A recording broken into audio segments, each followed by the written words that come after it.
Okay, question. Just making some, whatever, test house.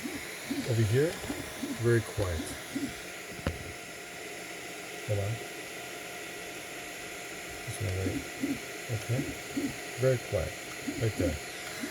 Over here, not so much. Hold on.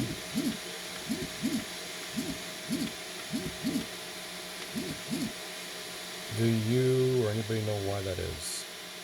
I've been always having a little issue with this side being loud. The right side, extruder 2. Again, this side is very quiet. Except for if you say. See, there's no sound there. But over here,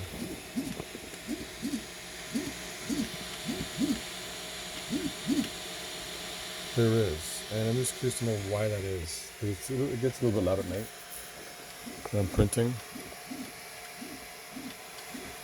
Please let me know why that is.